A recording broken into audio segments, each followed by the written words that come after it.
मैं कुछ चीजें सिर्फ ये एक पेज जो होता है ना उसको हमेशा देखो, एक पेज जो है ना वो फाड़ के उसके ऊपर आपको लिखना है, और वो पेज है ना पूरा का पूरा आपके आंखों के सामने रखना है थ्रू आउट आज का क्वेश्चन सॉल्विंग में। वो पेज आपको आंखों के सामने रखो, तो वो पेज के देख के आप लोग को दिमाग में आना चाहिए चीजें, ठीक है।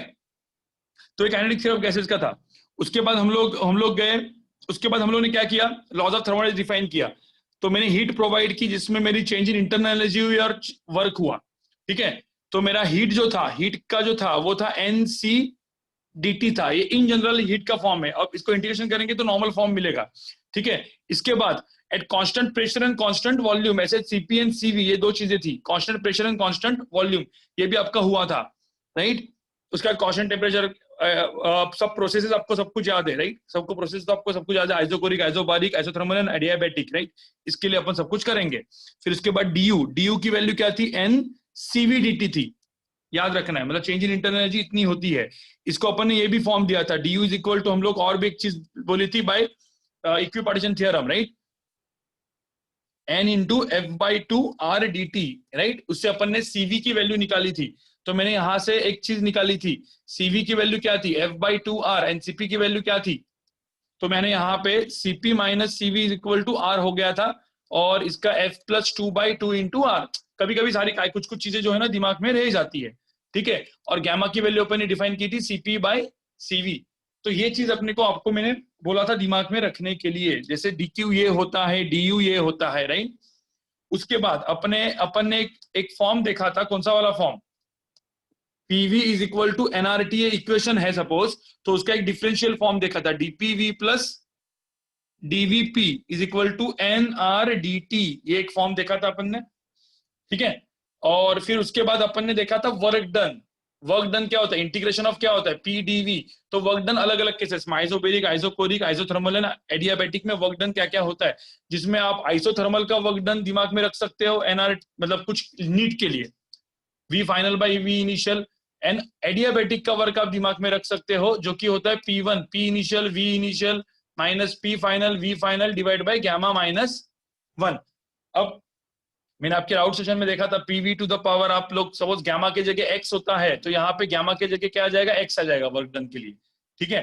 तो सिंपल सी बात है, वो अपन देख लेते हैं, मतलब एक आध क्वेश्चन आज आ ही जाएगा उसके अबाउट में देने ही वाला हूँ, ठीक है। तो ये सारी चीजें जो होती है ना गाइस, और एडियाबैटिक के लिए मैंने PV to the power gamma is equal to constant, ये चीज आपको डिफाइन करने के लिए बोली थी। देखो इतना चीज अपने पहले दिमाग में रखाना, बस बस काफी है, ठीक है। तो अभी ये आपके दिमाग में रखना है, मैंने आपको बोल दिया है। अब फटाफट क्वेश्चन के ऊपर जाते हैं, चलो। अब जाओ क्वेश्चन के ऊपर, क्वेश्चन नंबर क्या था, थोड़ा सा दिमाग में आ गया आपके सबके, ठीक है। चलो, अब क्वेश्चन नंबर मैंने क्या बोला था, 9, क्वेश्चन नंबर 9 करना है आपको। जाओ क्वेश्चन नंबर 9 पे करो, फटाफट पढ़ लो सब लोग। मैं आपको क्वेश्चन नंबर 9 को 2 मिनट दे रहा हूं, 2 मिनट दे रहा हूं, 2 मिनट आप करोगे, फिर मैं आपको बताऊंगा फटाफट उसका सोल्यूशन, या कैसे करना है बताऊंगा।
गाइस हो गया क्या आपका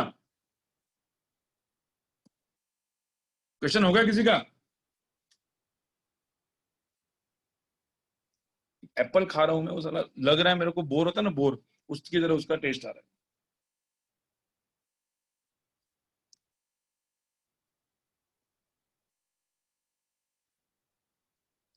इसका स्क्रीनशॉट लेना है विधि। ओके, फॉर्मूला का, ठीक है, ले लो ये। दिमाग में इतना मैंने बोला ना, समरी लिखो तुम लोग को, समरी लिखने के लिए बोला था, ठीक है। उमर तू भी हैंड रेस करके रख, उमर।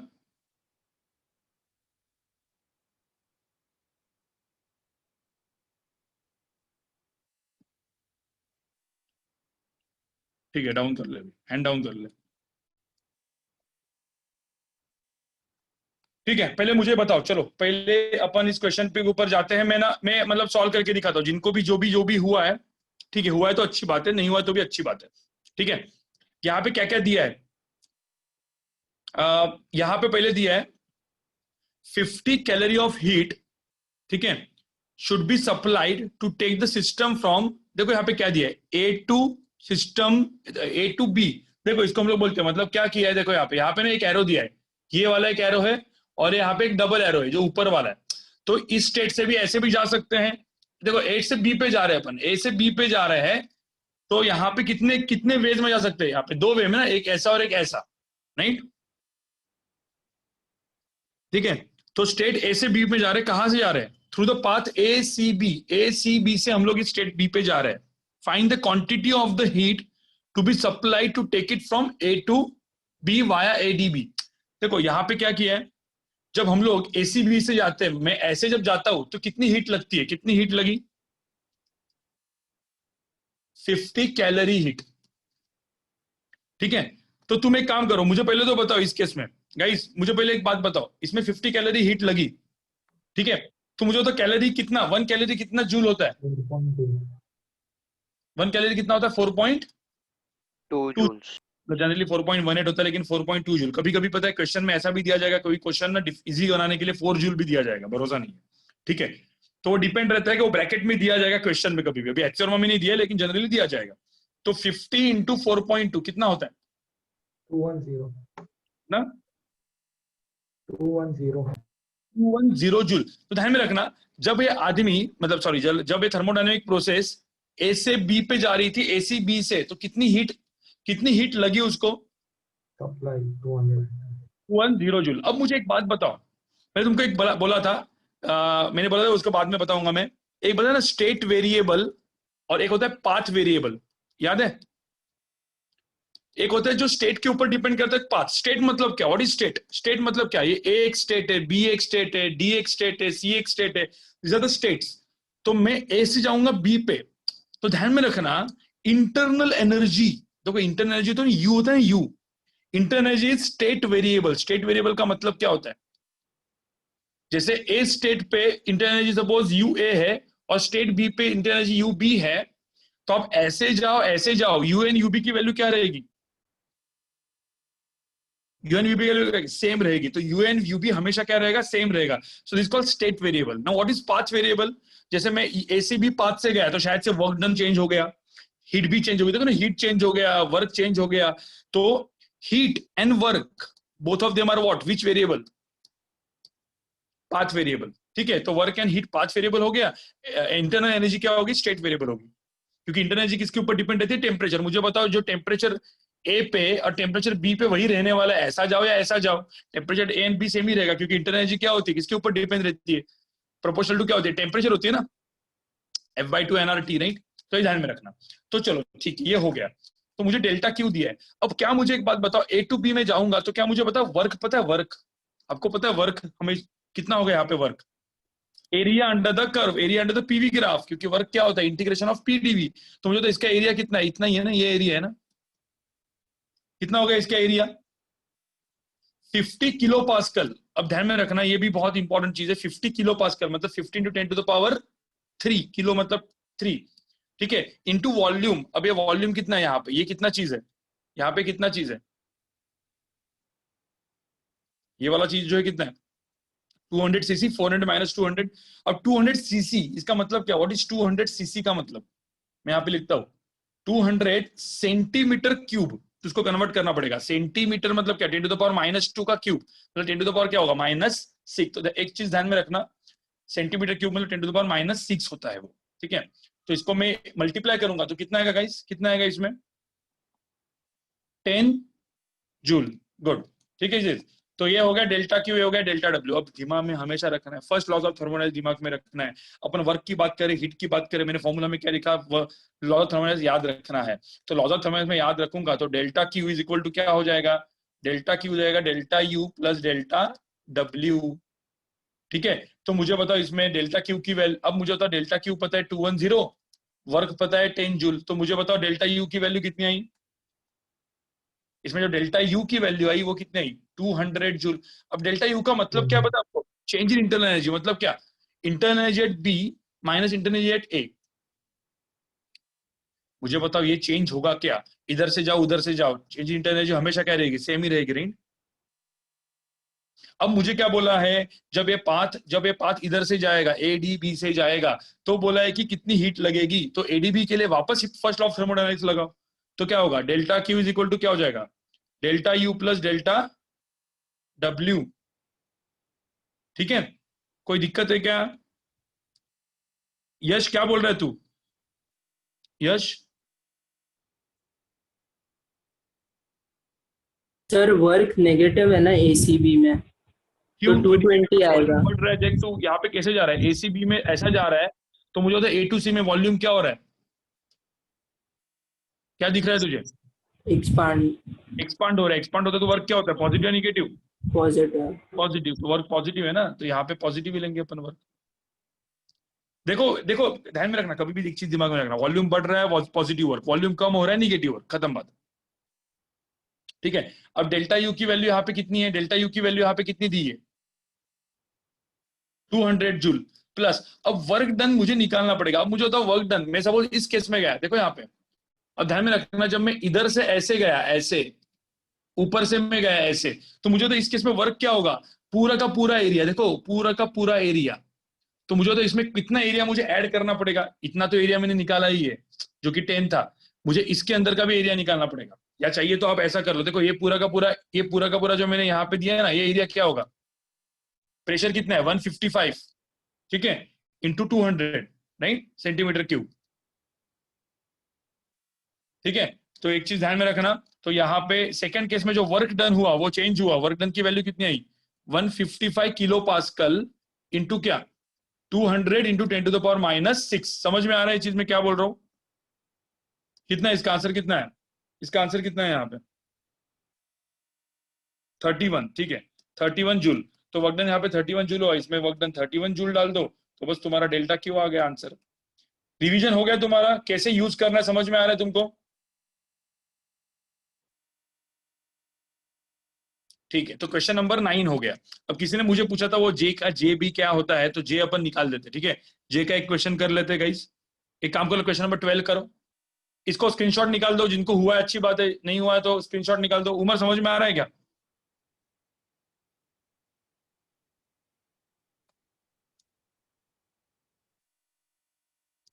ठीक है। क्वेश्चन नंबर 12 जाओ, क्वेश्चन नंबर 12 जाओ, क्वेश्चन नंबर 12 उसके साथ उसके नीचे क्वेश्चन नंबर 12 है, क्वेश्चन नंबर 12 करो।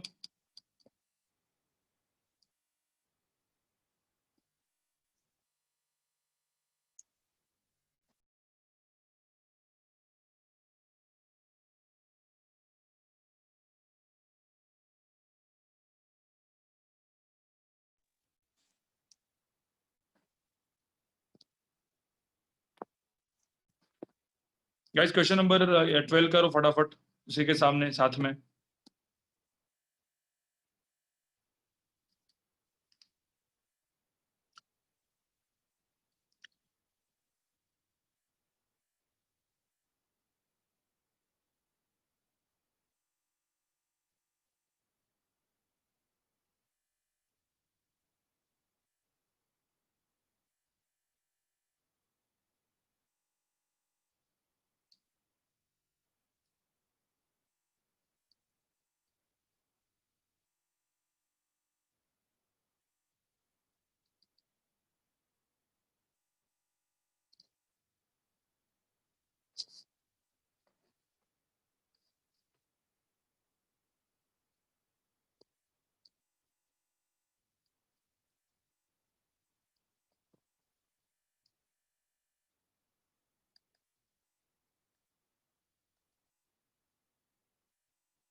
हो गया नहीं हुआ अब तक?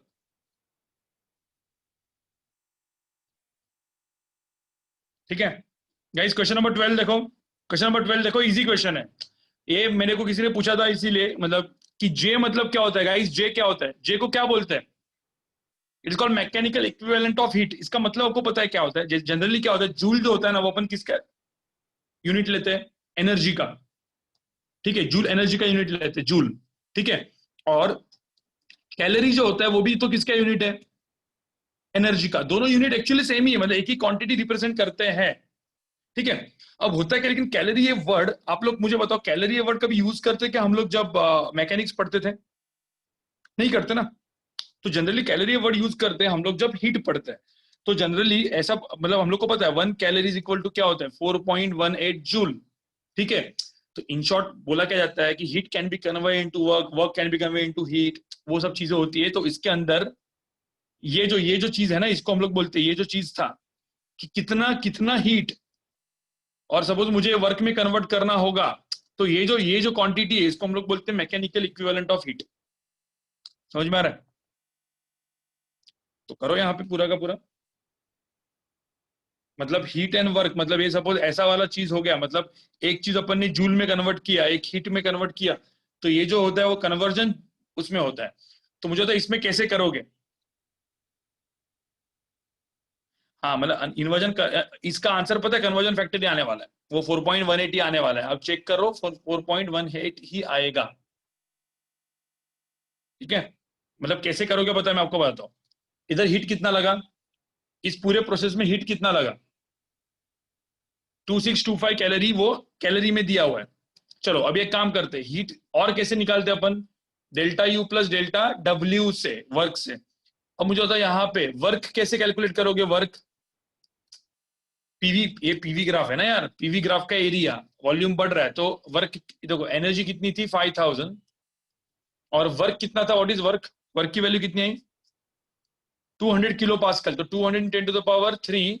अब हमेशा मैं बाद में ना ये सब में करूंगा नहीं, अभी स्टार्टिंग में 0.05 माइनस 0.02 कितना हुआ यहाँ पे? 0.03। ठीक है, मीटर क्यूब में दिया हुआ डायरेक्ट। तो इसका आंसर कितना है यहाँ पे? ये कितना आंसर आया? 6000। ठीक है, तो ये 6000 आया। तो ये कितना हुआ टोटल, कितना हुआ यहाँ पे? 6 + 5 कितना आया? 11,000। तो ये हीट कितना है? 11,000 जूल। ये इधर कितना कैलोरी में कितना है? 2625। इन दोनों का जो रेशियो है वो निकाल दो, वही मेरा equivalent, mechanical equivalent of heat है। समझ में? ठीक है, ये क्वेश्चन नंबर 12 था। अब डायरेक्टली क्वेश्चन नंबर 17 पे जाओ। क्वेश्चन नंबर 17 पे जाओ गाइस, क्वेश्चन नंबर 17। मैं लिख देता हूँ यहाँ पे, 11,000 डिवाइड बाई 2625, वो अराउंड अप्रोक्सीमेटली 4.18 ही आना चाहिए। ठीक है। चलो अब क्वेश्चन नंबर 17 पे जाओ, इसका स्क्रीनशॉट ले लो। स्क्रीनशॉट ले लो, क्वेश्चन नंबर 17 पे जाओ। क्वेश्चन नंबर 17 पे जाओ।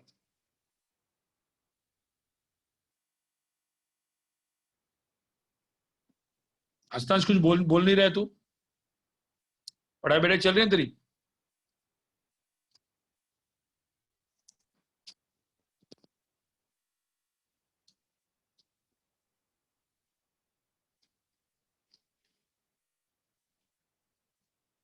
तो इसके बाद कौन सा क्वेश्चन?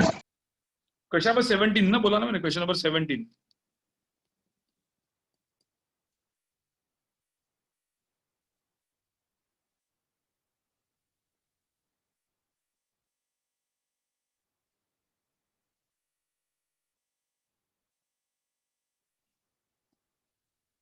क्वेश्चन नंबर 17 फटाफट कर लो।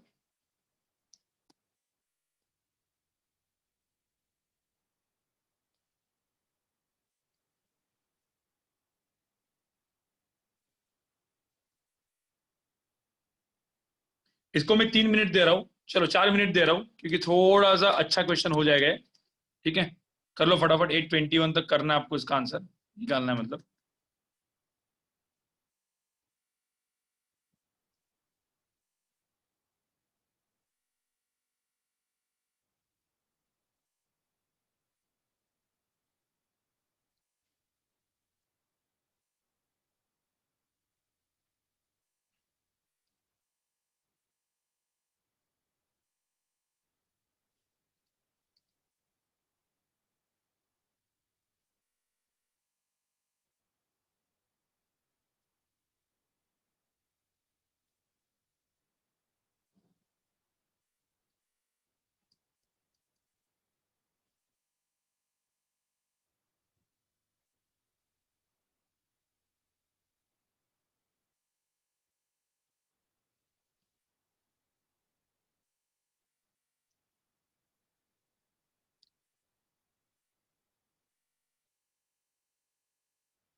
जैसे ही हो गया आपका डन करके लिखो चैट पे, ठीक है, फिर मैं इसका सोल्यूशन बताऊंगा।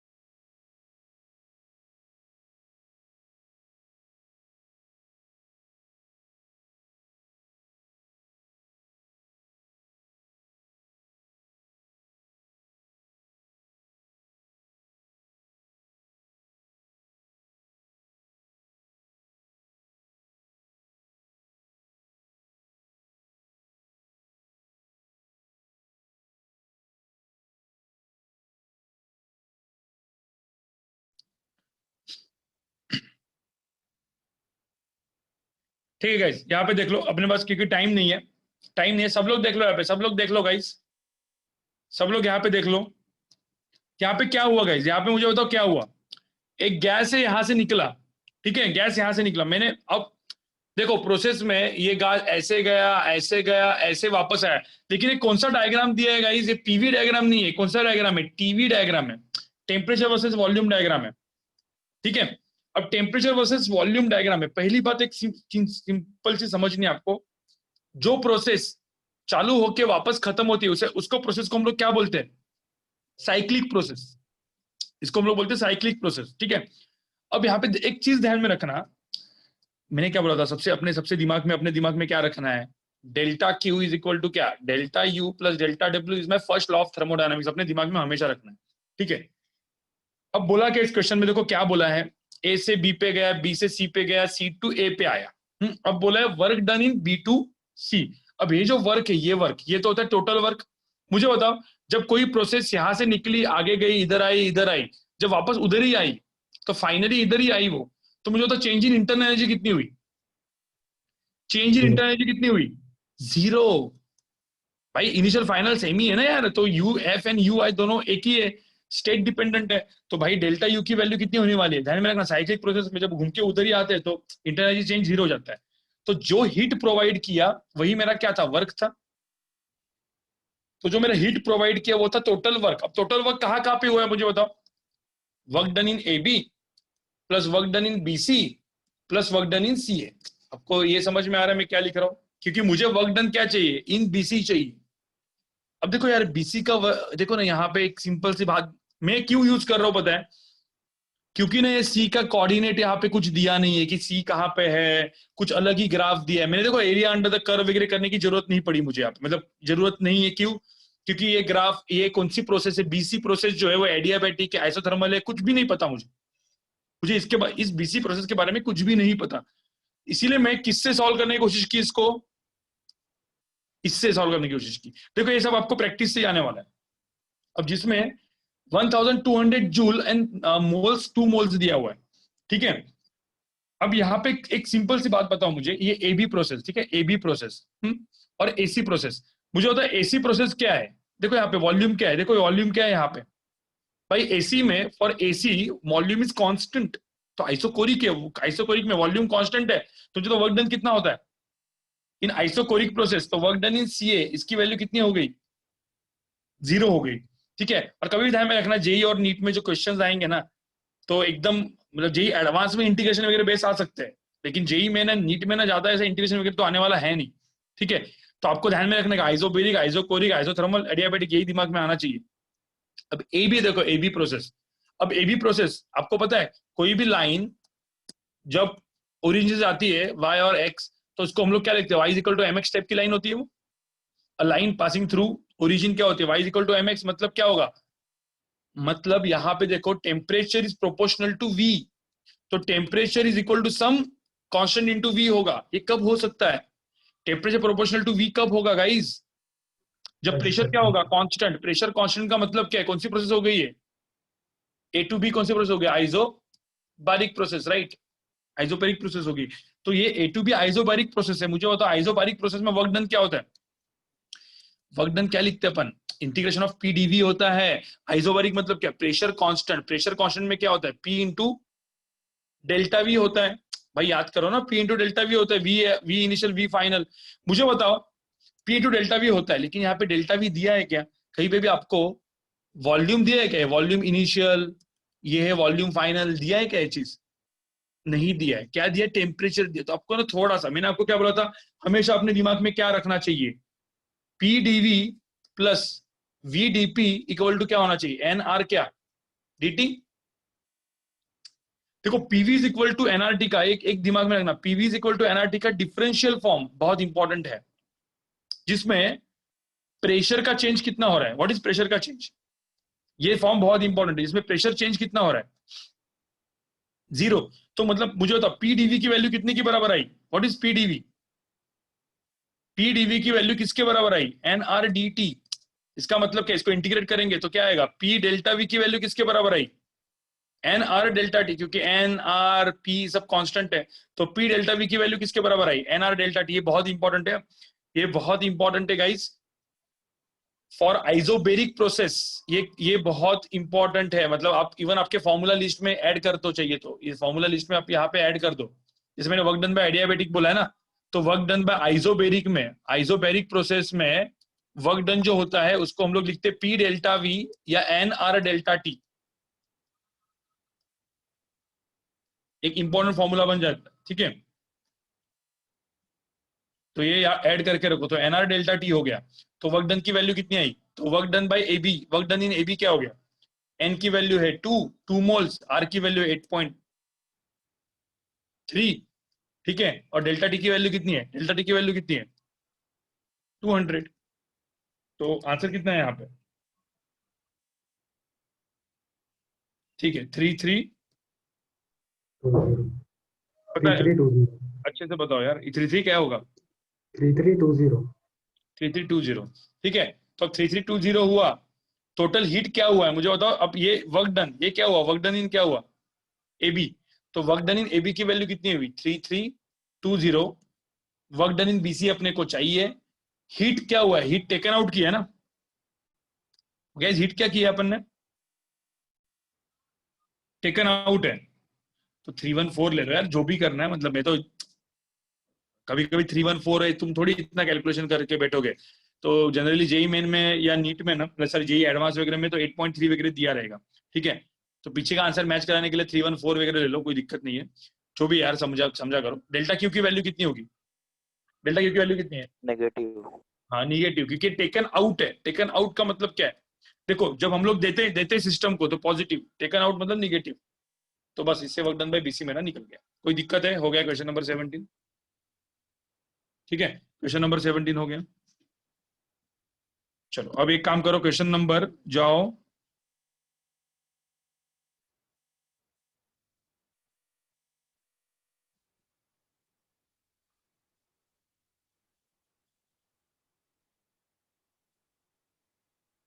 ठीक है। क्वेश्चन नंबर, एक मिनट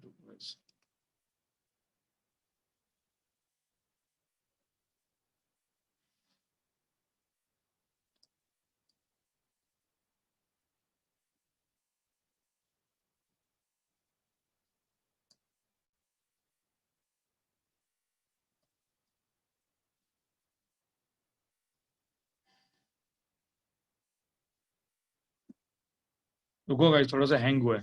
तब एक काम करो, तुम लोग क्वेश्चन नंबर वो करो तब तक, क्वेश्चन नंबर 21 जाओ, question number 21 guys, question number 21 अच्छा क्वेश्चन है, मतलब क्वेश्चन नंबर 21 अच्छा क्वेश्चन है, ठीक है। करो जरा, इसको थोड़ा टाइम लगेगा क्योंकि ए बी सी डी वगैरह सब कुछ है इसमें। क्वेश्चन नंबर 21 करो इसमें, क्वेश्चन नंबर 21 पे मूव करो, जंप करो।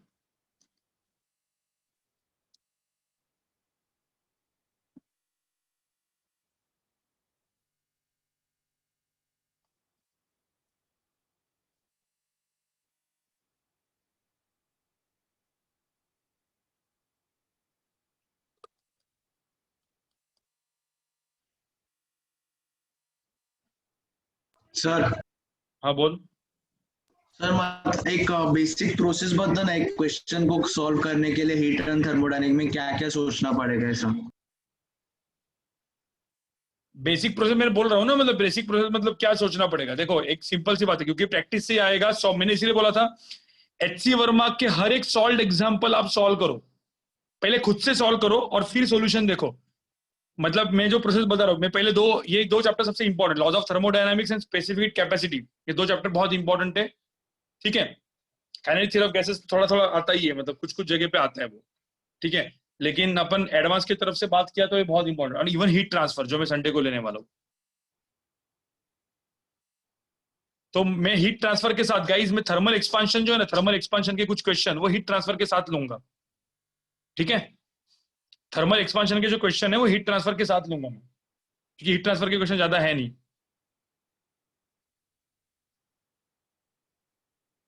ऐसे ही आते हैं क्वेश्चन नंबर जो मैं भी कर रहा हूँ ना, ऐसी क्वेश्चन एडवांस वगैरह में आते हैं। क्वेश्चन कुछ एडवांस में अलग नहीं आते, ऐसी टाइप के क्वेश्चन एडवांस में आते थोड़े से और लंबे करके। ठीक है, क्वेश्चन नंबर 21 वगैरह कर लो, थोड़ा सा मैकेनिक्स वगैरह भी जोड़ देंगे, उसमें जोड़ा जाएगा।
गाइस एक काम करो, मैंने आपको इस क्वेश्चन के बाद एक प्रोसेस बता दो, प्रोसेस कि व्हाट स्टेप्स टू फॉलो, कौन से स्टेप्स है ना, क्वेश्चन सॉल्व करते हो कौन से स्टेप्स फॉलो करने हैं, मतलब वो आपके दिमाग में आ जाएगा एक दो तीन क्वेश्चन के बाद, तो आपको समझ में आएगा कि कैसे अप्रोच करना है। जो नरेंद्र ने पूछा, सॉरी नरेंद्र क्या बोल रहा हूँ मैं, अरे तेरा नाम भूल गया मैं भाई, श्रीधर सर। श्रीधर, जो श्रीधर ने पूछा, तो श्रीधर का मैं एक स्टेप्स बताता हूँ कि क्या क्या स्टेप्स है ना फॉलो करने पड़ते हैं हीट एंड थर्मोडायनामिक्स के क्वेश्चन को सॉल्व करने के लिए। ठीक है,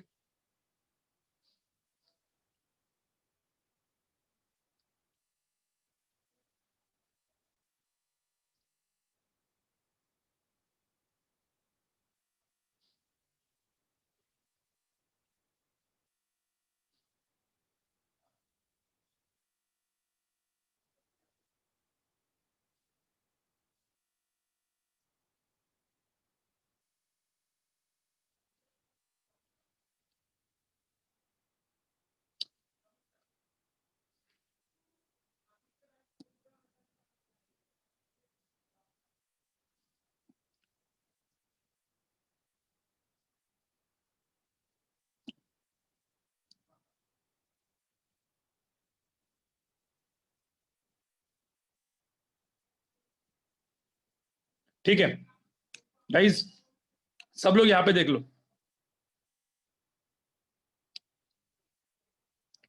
गाइस यहाँ पे देख लो, सब लोग देख लो।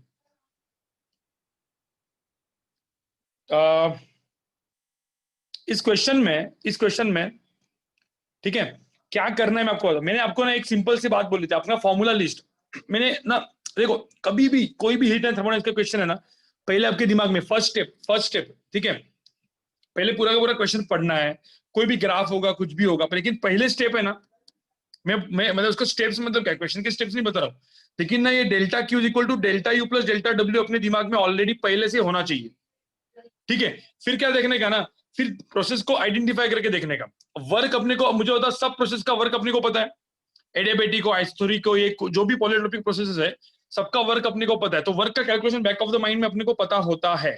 ठीक है, इंटरनल एनर्जी का जो कैलकुलेशन होता है, इंटरनल एनर्जी कैलकुलेशन भी होता है delta is equal to n CV delta T.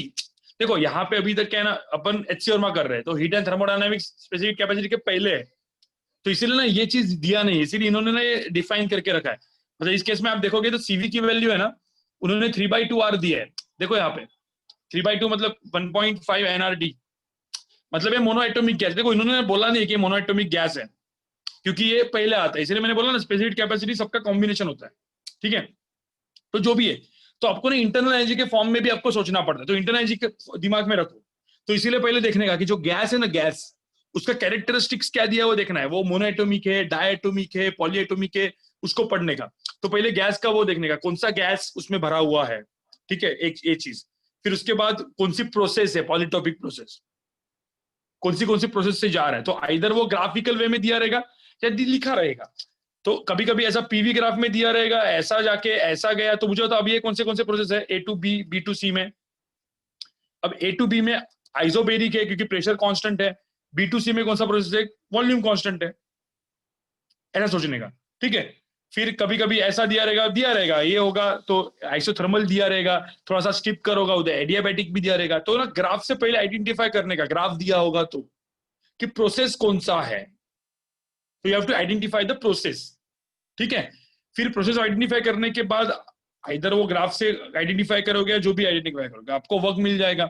और उसके बाद आपको पता है constant volume and constant heat जो होता है ना, कांस्टेंट प्रेशर पे दिया रहेगा तो एनसीडीसीपी डेल्टा टी होता है, आपको पता है कांस्टेंट प्रेशर वाला। ठीक है, आइसोथर्मल में तो हीट ही नहीं होता, अरे आइसोथर्मल में चेंज इन टेम्परेचर जो होता है वो नहीं होता। एडियाबैटिक में हीट की वैल्यू कितनी होती है, 0 होती है। तो ये सारी चीजें जो होती है ना वो आपको समझ में आएगी। मतलब आपको बेसिकली मैंने क्या क्या बोला, कभी भी कोई भी क्वेश्चन आप सॉल्व करोगे तो पहले आप आइडेंटिफाई करोगे टाइप ऑफ गैस। ठीक है, टाइप ऑफ गैस, तो ये फर्स्ट स्टेप है अपना, which type of gas is there, right. Second, type of process, फिर आपको सारे फंडे पता होने चाहिए। साइक्लिक प्रोसेस में total change in internal energy 0 होती है। ठीक है, वर्क डन होता है वो एरिया अंडर द ग्राफ होता है, ये सब चीजें जो अपने नॉर्मल वाले फंडे हैं। तो type of gas, type of process हो गई। उसके बाद फाइनली ये सारे जो इक्वेशंस है, जितने भी मैंने इक्वेशन फॉर्मूला दिखे, ये सारे इक्वेशंस को अपने दिमाग में रखना है। और कभी भी ध्यान में रखना, PV is equal to NRT को कभी नहीं भूलना है। PV is equal to NRT और उसका डिफरेंशियल फॉर्म, वो मैंने जो बोला था डीपीवी प्लस डीवीपी, इसको कभी भूलना नहीं है भाई, ये बहुत काम की चीज है। बाकी सब कुछ सेम चीज से होती है, बस ये इक्वेशंस, मतलब ये वाले इक्वेशंस प्लस ये सब इक्वेशंस को दिमाग में रख के करना है। फिर मैंने आपको काइनेटिक थ्योरी ऑफ गैस में बोला था ना, मोल कभी कभी लीक होता है, कभी कभी लीक नहीं होता। मैंने टाइप ऑफ क्वेश्चंस आपको बताए थे, वो सब लॉजिक यहाँ पे लगाना है। ठीक है, तो चलो अभी जाते हैं। आपको समझ में आ रहा है मैं क्या बोल रहा हूँ, क्या क्या चीजों का इंपॉर्टेंस होता है हीट एंड थर्मोडायनामिक्स में। ठीक है, तो अब यहाँ पे क्वेश्चन नंबर 21 पे जाते हैं। मैं क्वेश्चन नंबर 21 रीड करके दिखाता हूँ। ठीक है, तो figure shows cylindrical tube of volume V। ठीक है, तो इसका टोटल जो वॉल्यूम है, इसका टोटल वॉल्यूम मैंने दिया है V, with adiabatic walls containing an ideal gas। तो आइडियल गैस है। The internal energy of the ideal gas is given। The internal energy of the ideal gas is given। ठीक है, now the tube is divided into 2 equal parts by a fixed। अब यहाँ पे एक बहुत important चीज दी है, फिक्स्ड। फिक्स डाइथर्मिक वॉल, तो ये डाइथर्मिक है, इसका मतलब क्या, यहाँ पे हीट कंडक्ट हो सकती है, मतलब इधर से उधर ट्रांसफर हो सकती है, ठीक है।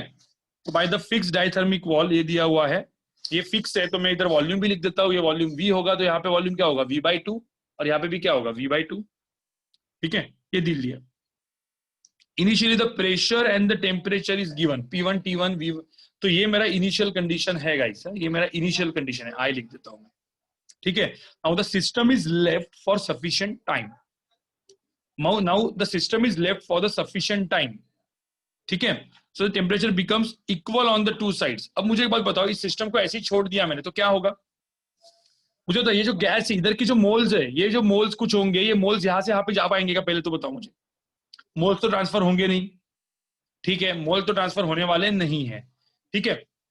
क्या ट्रांसफर होगा, हीट, तो इधर से इधर जाते रहेगा, इधर से इधर टेम्परेचर डिफरेंस होगा T1 T2, तो वो हीट इधर उधर ट्रांसफर होके फाइनली क्या हो जाएगा, फाइनल पोजीशन में दोनों का टेम्परेचर क्या होगा, सेम, तो इसका मैं टेम्परेचर लिखता हूं TF, ठीक है, ये फाइनल टेम्परेचर सेम, ठीक है। मुझे बताओ, नहीं ये वॉल मतलब छोटी वॉल है यार, ठीक है, वो वॉल छोटी है, मतलब इसमें वॉल्यूम भी कांस्टेंट है गाइस, आप चेक करोगे तो वॉल्यूम यहाँ पे कांस्टेंट है इन शॉर्ट, वो मतलब एक्चुअल में तुमने वो वॉल्यूम लिया भी नहीं तो भी चल जाएगा, ठीक है। वो मतलब मैंने V/2 लिखा है, लेकिन तुमको जो भी होगा वो वॉल्यूम तो सेम ही होने वाला है, तो कट ही होने वाला है इक्वेशन में। तुमने इवन वॉल का कुछ डायमेंशन नहीं लिया, मतलब V/2 नहीं लिखा तो भी चल जाएगा, मैं एक सिंपल के लिए मैं लिख देता हूँ, ठीक है।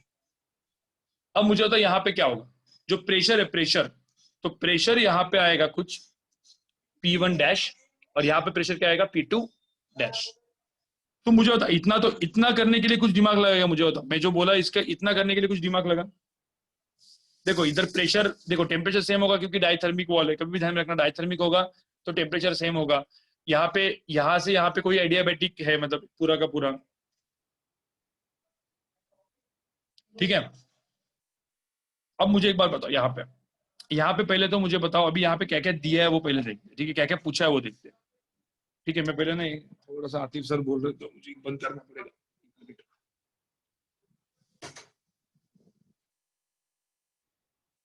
हाँ, अब यहाँ पे मेरा how much work has been done by the gas on the left part. मुझे एक बात बताओ, how much work has been done by the gas, यहाँ पे वॉल्यूम चेंज हो रहा है क्या गाइस, वॉल्यूम चेंज हो रहा है क्या, नहीं हो रहा है, तो कौन सा प्रोसेस हो गया, प्रोसेस कौन सा हो गया है, आइसोकोरिक, कुछ है ही नहीं इसमें, वॉल्यूम चेंज जो है, वॉल्यूम चेंज है ही नहीं गाइस, वॉल्यूम चेंज ही नहीं, ठीक है। तो यहाँ पे वॉल्यूम चेंज नहीं है, ठीक है। अब देखो यहाँ पे जब वॉल्यूम चेंज नहीं है तो बेसिकली क्या हुआ, यहाँ पे वर्क डन तो कुछ हुआ ही नहीं, ठीक है। अब उसके बाद अभी सेकंड क्वेश्चन देखो क्या पूछा है, बी क्वेश्चन क्या पूछा, find the final pressures on the two sides, find the final equilibrium temperature, find the final temperature and final pressure on the both sides, ठीक है। पहले क्या करोगे मुझे बताओ, पहले क्या करोगे, PV is equal to NRT अपने दिमाग में था, काइनेटिक थ्योरी गैस में बताया था मैंने, PV is equal to NRT अपने दिमाग में था। अभी यहाँ पे नंबर ऑफ मोल्स हमेशा, जो नंबर ऑफ मोल्स थे वही नंबर ऑफ मोल्स बाद में है, तो यहाँ पे मोल्स क्या हो गए गाइस, यहाँ पे मोल्स क्या हो गए, कंजर्व हो गए, तो मोल्स कंजर्व हो गए, तो पहले मैं इसी के लिए मैं क्या लिखूंगा, P1 V/2 divide by T1 equal to क्या, अब यहाँ पे ना V लिखने की भी जरूरत नहीं थी, आपको पता है V/2 कैंसिल होने वाला है, मैं V/2 लिया है, जो भी आप लोगे, आपको समझ में आ रहा है, तो यहाँ पे V/2 की कुछ जरूरत ही नहीं है। तो मुझे तो इतना पता चल गया कि ये total number of moles constant है इधर, ठीक है। इधर भी क्या है, इधर भी क्या है, P2 V/2 divide by T2 is equal to P2 dash V/2 divide by T final, ठीक है। इतना तुमको समझ में आ रहा है मैं क्या बोल रहा हूं guys. Equation number 1, equation number 2, ठीक है। तो ये और ये चला गया, ये और ये चला गया, ठीक है। अब मुझे एक बात बताओ, यहाँ पे क्या दिया, find the final pressure on the two sides, दोनों साइड्स पे फाइनल प्रेशर अपने को निकालना है, ठीक है। तो एक मुझे बात बताओ, यहां पे आप क्या करोगे, इस क्वेश्चन में क्या करोगे आप, ये बताओ। कोई भी मतलब आप में से कोई भी चीज वो एक बताओ कि यहाँ पे करोगे क्या। सर इससे पी फाइनल मतलब ये दोनों इक्वेशन में टीएफ को इक्वेट करके एक इक्वेशन आ जाता है दोनों के फाइनल प्रेशर्स में। हाँ, तो मुझे एक बात बताओ, ये है, इन दोनों को मैथमेटिकली कैसे सॉल्व करोगे। सर दोनों से टीएफ निकाल के दोनों को इक्वेट कर देंगे। दोनों से टीएफ निकल के दोनों को इक्वेट कर देंगे, राइट। तो क्या हो जाएगा, P1 dash in terms of P2 dash वगैरह आ जाएगा। हाँ सर। ओके, तो क्या आया। पी मतलब मैंने पी और पी भी लिया है, तो P1 equals to PB T2/P2 ऐसा आया।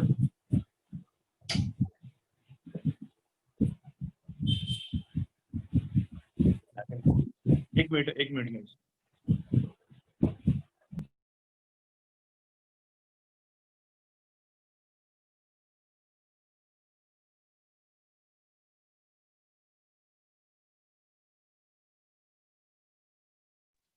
हाँ, हाँ sir P1 equals to P2 ऐसा है इक्वेशन।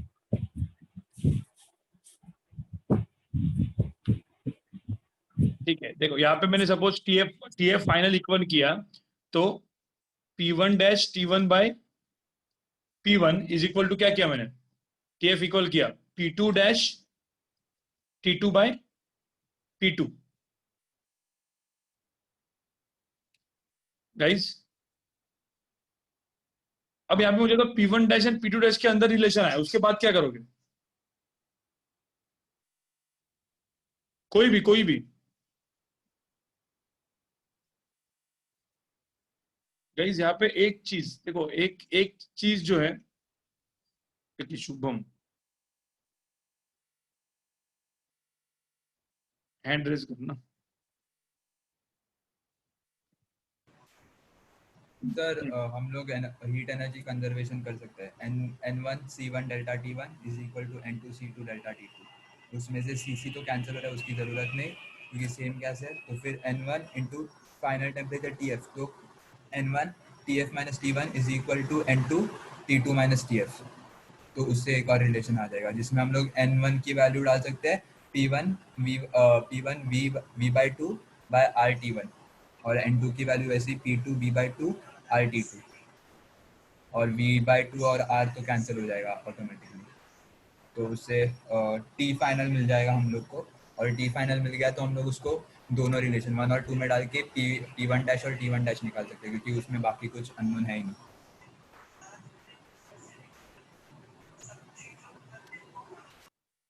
ठीक है, देखो यहाँ पे आपने, मैं तुमको एक बार बताओ कि इस ऐसे क्वेश्चन में ना HC वर्मा के ना सॉल्व एग्जांपल थे। आपने एक चीज देखा रहेगा, HC वर्मा में एक सॉल्व एग्जांपल है, ठीक है। ये सॉल्व एग्जांपल मतलब आपके पास, सबके पास HC वर्मा है, तो एक काम करो, जस्ट एक छोटा सा hint, क्योंकि इस टाइप के क्वेश्चन जो होते हैं ना, ये जनरली जेई एडवांस में पूछे जाते हैं। और जब जेई एडवांस में पूछते हैं तो आपको पता होना चाहिए कि कैसे करने हैं इन क्वेश्चंस को, ठीक है। ये क्वेश्चन को कैसे करना है वो आपको पता होना चाहिए। तो मैं आपको एक मतलब कैसे करना है, एक मिनट मैं आपको बताता हूँ, क्योंकि आप वहां तक पहुंचे नहीं होंगे होपफुली।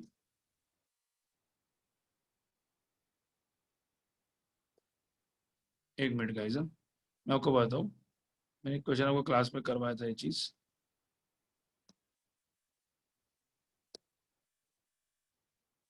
एक मिनट गाइस।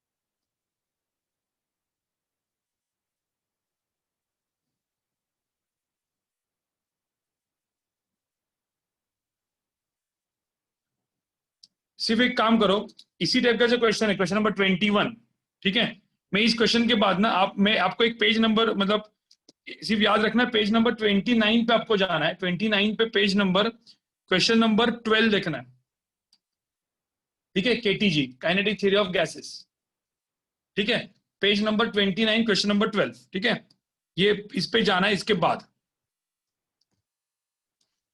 क्योंकि आपको पता होना चाहिए कि कौन सा तरीके से आपको सोचना है। मैंने जानबूझ के इसलिए क्वेश्चन दिया आपको, तो किस तरीके से आपको सोचना है, ठीक है। अब यहाँ पे सब लोग ध्यान से सुनो, यहाँ पे फाइंड द इक्विलिब्रियम टेम्परेचर ये पूछा हुआ है, फाइंड द फाइनल प्रेशर ये पूछा हुआ है, ठीक है, और फाइनल वाला आंसर डी वाला पार्ट है वो सेम ही है। अब एक चीज मुझे बात बताओ,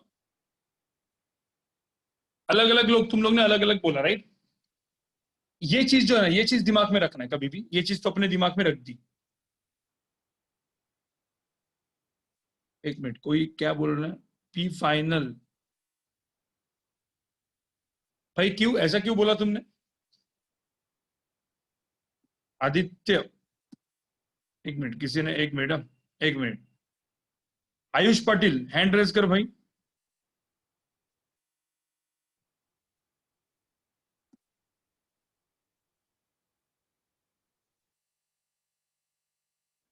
हाँ बोल, क्या बोल रहा है? सर डाल्टन्स लॉ से P1 plus P2 equal to P1 final plus P2 final। नहीं, देख कैसा होता है ना, जब तू टेम्परेचर वगैरह चेंज करता है, एनर्जी इधर से इधर जाती है, तो तुम ऐसा पी फाइनल, देखो प्रेशर कोई कंजर्व होने की चीज है नहीं ना, प्रेशर थोड़ी कंजर्व होगा, मोल्स यहाँ पे कंजर्व किए, उसके हिसाब से मैंने इक्वेशन लिख दिया दोनों। इसके बाद ना इतना ध्यान में रखना कि ये सपोज टेम्परेचर T1 से T फाइनल हुआ, इसका मतलब क्या हुआ, इसका मतलब क्या हुआ, जो एनर्जी यहाँ पे चेंज हुई, मुझे बताओ, एडियाबैटिक है ये पूरा का पूरा प्रोसेस, पूरा का पूरा आउटर वॉल एडियाबैटिक है, इसका मतलब क्या है, मुझे तो बाहर एनर्जी आ सकती है क्या? हाँ नहीं सर, नहीं, बताओ, जो एनर्जी यहां से निकलेगी, जो एनर्जी यहां से निकलेगी, वो एनर्जी कहां पे जाएगी? इस सिलेंडर जो एनर्जी निकली वो उस सिलेंडर में गई, मतलब उस पार्ट में गई, यही तो होगा, और क्या होगा बताओ मुझे। हाँ सर। आपको एक चीज सोचनी है कि यू क्यों दिया है। सर वर्क जीरो है और हीट भी पास नहीं हो रहा, तो फिर इंटरनल एनर्जी को भी जीरो करना पड़ेगा, नेट चेंज। राइट, तो total net energy is constant, total net energy is constant, तो आप इधर क्या लिख सकते हो, ठीक है, टोटल एनर्जी पहले इनिशियल इसकी and total energy final, same ही चीज है, मतलब initial energy is equal to क्या, देखो इधर आप ऐसा लिखो, total initial energy total equal to final energy क्या, टोटल, यहाँ पे एनर्जी कंजर्व हो रही है, या फिर आप ऐसे भी सोच सकते हो जो एनर्जी चेंज का डिफरेंस आया वो इधर से इधर गया, आपको समझ में आ रहा है। अब ये क्वेश्चन स्पेसिफिक हीट में पूछा जाता तो वहां पे ना आपको टाइप ऑफ गैस पे डिफाइन करना पड़ता, ऐसा लिखा रहता mono atomic gas is kept in this cylinder, तो मोनो एटोमिक गैस दिया रहता। अभी के लिए मोनो एटोमिक नहीं दिए, 1.5 एनआरटी दिया क्योंकि ये स्पेसिफिक हीट में नहीं है। तो यहाँ पे देखो initial energy total is equal to क्या, फाइनल एनर्जी टोटल, तो मुझे तो इनिशियल एनर्जी टोटल कितनी है इस केस में, क्या निकालेंगे, what is initial energy total, initial total कितनी है यहाँ पे 1.5 nRT1 प्लस हाँ 1.5 nRT2। हाँ तो 1.5 nr, ठीक है, जो भी इसके नंबर ऑफ मोल्स रहेंगे पहले वाले इसमें n1r t1 प्लस यहाँ पे क्या होगा 1.5 n2r t2 is equal to final में क्या आएगा 1.5 n1 plus n2 हाँ, 3 nRT है। हाँ n1, देखो यहाँ पे अभी यहाँ पे देखो ना, अच्छा हाँ, यहाँ पे n1 तो n1 ही रहा, right, n1r t final plus 1.5 n2r t final. आपको ये चीज समझ में आ रही है? आपको पता है अभी यहाँ पे जो nRT है, nRT जो nRT होता है, देखो मैं PV इक्वल टू nRT हमेशा दिमाग में आपको रखना ही है, मैंने बोला था, राइट गाइस। तो nRT की जगह पे अपन क्या सकते हैं वॉल्यूम, क्योंकि वॉल्यूम कट ही होने वाला है, तुम लोग को पता ही है भाई, वॉल्यूम यहाँ पे क्या होने वाला है, देखो ना यहाँ पे वॉल्यूम कट होने वाला है। वाला ये है। थोड़ा सा एडवांस ओरिएंटेड क्वेश्चन है गाइस, तो नीट वाले लोग को ऐसा लंबा लंबा क्वेश्चन नहीं आता जनरली, ठीक है। तो अब तुम लोग को पता है कि पीवी नहीं, देखो ना इसे टीएफ मिलेगा मतलब एक बार टेम्परेचर मिल गया, तुम लोगों को पता है कि एक बार ये इस इक्वेशन, ये जो इक्वेशन है, इसे तुम्हारा काम खत्म हो जाएगा। टेम्परेचर एक बार मिल गया तो तुमको पी टू डैश मिल जाएगा ना, क्योंकि P2/T2 into temperature final is equal to P2 dash, P2 dash and P1 dash भी मिल जाएगा तुमको। बस यहाँ से टेम्परेचर मिल गया तुमको बस। तो equation number 1, equation number 2 and equation number 3, जिसमें आपको क्या करना पता है, एनआरटी को ना हमेशा पीवी लिखना है, पीवी N1R1T1। तो इसमें क्या लिखना है, इसके जगह क्या लिखेंगे अपन, तुमको पी चाहिए ना डायरेक्टली, तो डायरेक्टली P1V/2 लिख दो। आपको समझ ना, मतलब 1.5 1.5 वैसे भी कट हो रहा है। आपको समझ में आ रहा है मैं क्या यहाँ पे लिख रहा हूँ? हाँ सर समझ रहा है। हाँ, तो उससे आपको आप खत्म कर दो चीजों को, ठीक है। और वो Dalton law of partial pressure वगैरह ऐसा वो लगाने की जरूरत नहीं, इस लॉजिक से आप जाओ। बस ये 3 को क्वेश्चन को सॉल्व करो, तुम्हारा आंसर आ जाएगा। करके देखो, ठीक है। चलो अभी हम लोग स्पेसिफिक पे जाते हैं। ये 3 इक्वेशन सॉल्व करो, क्योंकि वापस जी एडवांस का क्वेश्चन टाइप ऐसे ही हो जाता है, ऐसे ही आ जाता है। आपको सिर्फ सॉल्व करके आपका आंसर निकालना है, वो आपका पीछे वाला आंसर मैच आएगा। तो आप अभी खुद से करोगे, ठीक है। चलो अब स्पेसिफिक हीट पे जाओ, स्पेसिफिक हीट पे जाओ। मैं जो बोल रहा हूँ वो क्वेश्चन करो।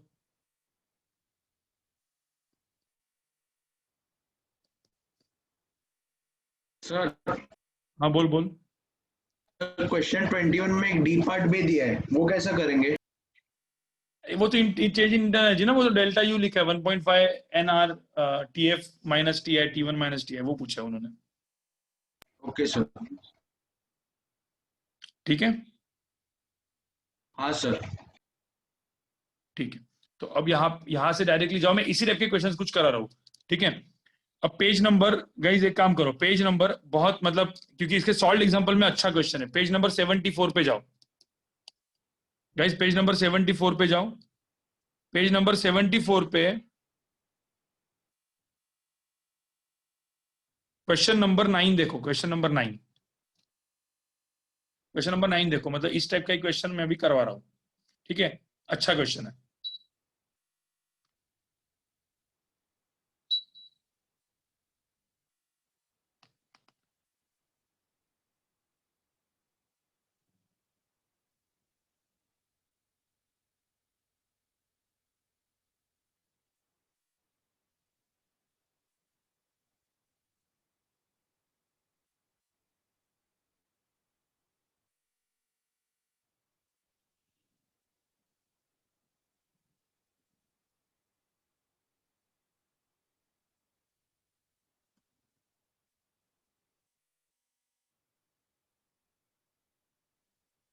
मतलब प्रोसेस देख लो, प्रोसेस देख लो गाइस क्वेश्चन की।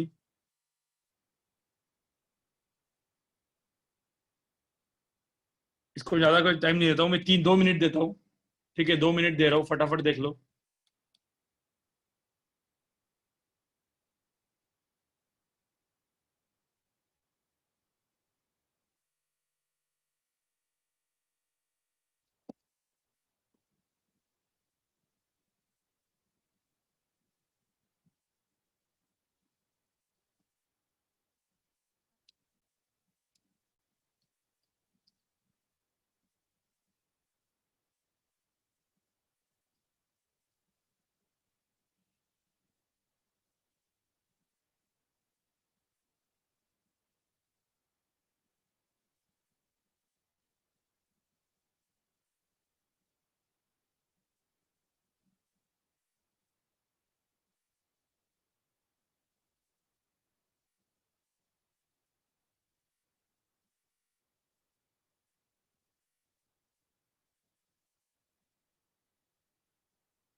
आपको समझ में आएगा, मैंने एक क्वेश्चन आपको क्यों दिया है, जो अपन ने ऊपर क्वेश्चन सॉल्व किया, आपको समझ में आ रहा है? सेमी क्वेश्चन ने देखा, क्वेश्चन समझ में आ रहा है क्या?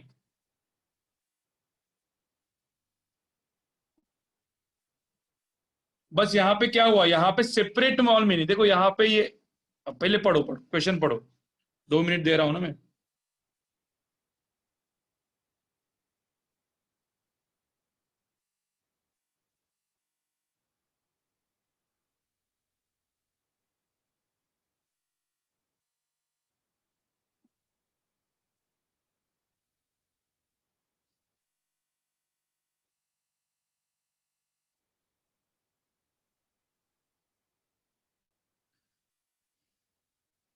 मुझे बताओ, यहाँ पे सब लोग देखो, यहाँ पे गैस है, यहाँ पे गैस भरी है। जैसे ही मैंने इस कॉर्क को निकाला बाहर, तो क्या होगा मुझे बताओ, पहले क्या होगा? यहां से ये डिफ्यूज हो जाएगा, यहां से डिफ्यूज हो जाएगा, कुछ टाइम के लिए रखे रखे रखे, तो क्या होगा?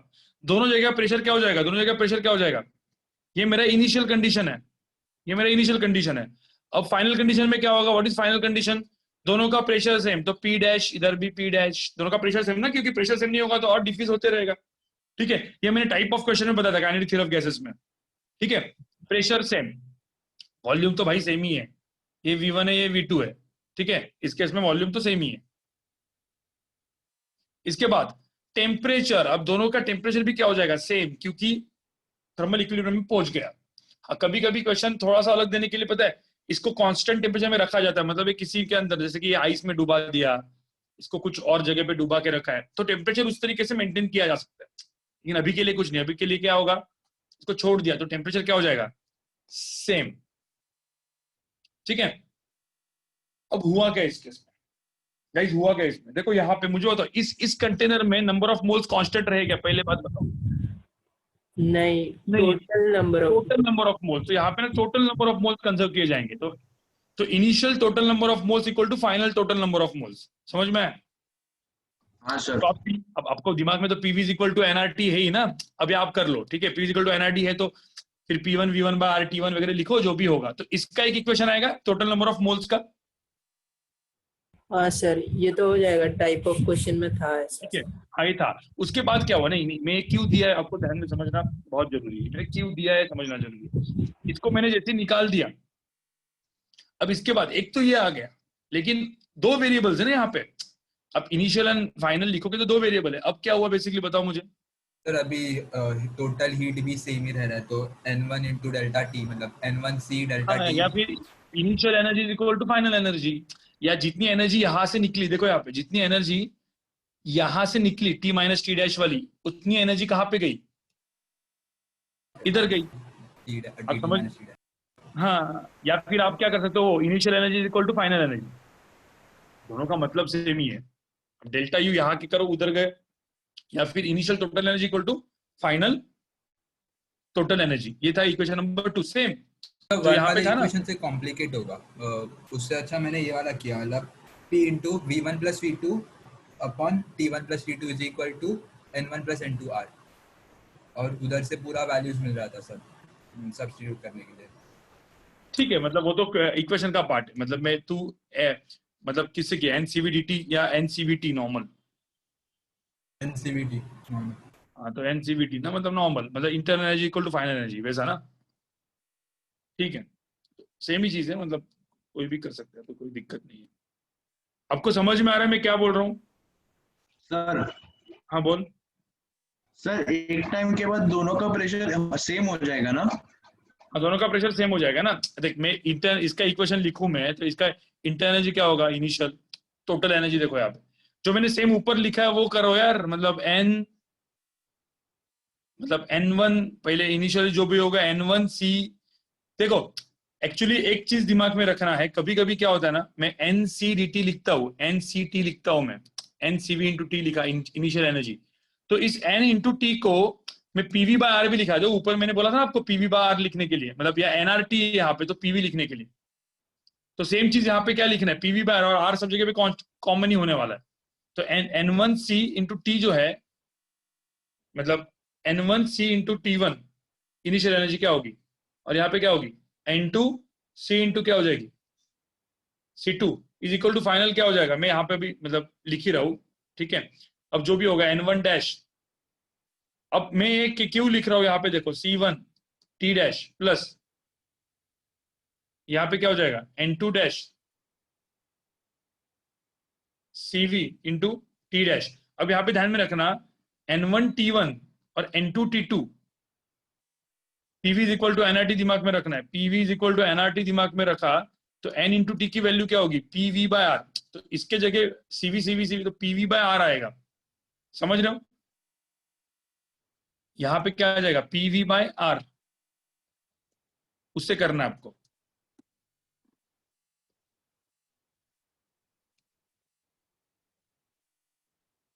Guys Yes, sir. ठीक है, सेम चीज जो ऊपर वाला जो चीज था वो सेम टू सेम चीज वहां यहाँ पे करना है, ठीक है। तो यहाँ पे यहाँ ध्यान में रखना, मतलब किसी को चाहिए तो N1 T1 है तो यहाँ पे क्या लिखना है P1 V1, ठीक है, डिवाइड बाय R। तो यहाँ पे इसके जगह क्या आ जाएगा CV into P1 V1 divide by R। आपको पता है ना CV बाय R सब जगह पे कॉमन होने वाला, तो कैंसिल कर ही दोगे, ठीक है। N2 T2 यहाँ पे क्या हो जाएगा N2 T2 की जगह पे P2 T2 P2 V2 divide by R, ऐसा हो जाएगा into CV। CV by R यहाँ पे भी आ जाएगा, तो P1 V1 plus P2 V2 ऐसा इक्वेशन आएगा। वो इक्वेशन नंबर 3 उसको मतलब इक्वेशन नंबर 2 है। तो मतलब बेसिकली इन शॉर्ट क्या नहीं, आप खुद से करो गाइस, अपने खुद से करना है होमवर्क। होमवर्क मतलब जाके अपना चेक करना है। तो initial moles equal to final moles and initial energy equal to final energy. मैं इसीलिए आपको ये दोनों क्वेश्चंस दे दिया, ये क्वेश्चन नंबर 9 और ये क्वेश्चन नंबर 21 सेम टाइप का क्वेश्चन था, ठीक है। Even kinetic theory of gases का ये वाला क्वेश्चन भी चेक कर लेना बाद में, जो मैंने यहाँ पे लिखा था पेज नंबर समथिंग, मैं ढूंढ रहा था तब, ये वाला क्वेश्चन नंबर 12 सेम टाइप का क्वेश्चन है, ठीक है। अब एक काम करो, सॉल्व एग्जांपल में क्योंकि इसके सॉल्व एग्जांपल के स्पेसिफिक हीट ऑफ के बहुत अच्छे क्वेश्चंस है, ठीक है। क्वेश्चन नंबर 14 कर लो, ये भी एक टाइप का क्वेश्चन आता है। क्वेश्चन नंबर 14 कर लो, सॉरी क्वेश्चन नंबर 10 कर लो। क्वेश्चन नंबर 10 देख लो एक बार, क्वेश्चन नंबर इसमें 10 देख लो। ये भी एक टाइप का क्वेश्चन आता है जो कॉमन पूछा जाता है, इसलिए मैं आपको जस्ट बता रहा हूँ। इक्विवेलेंट मिक्सचर का गैमा पूछा जाता है।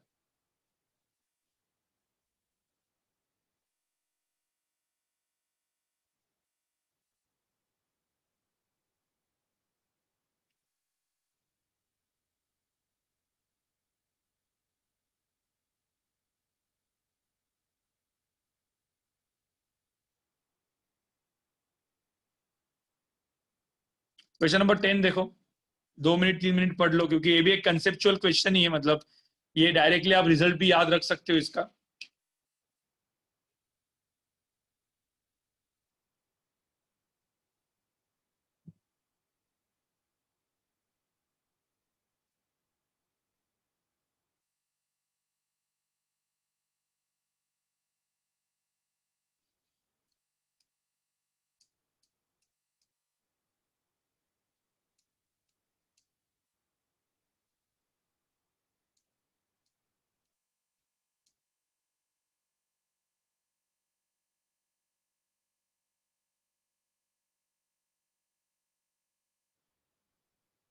इसको पढ़ लो पहले, मैं इसका फिर एक फॉर्मूला बना देता हूँ। क्वेश्चन नंबर 10 देख लो सब लोग।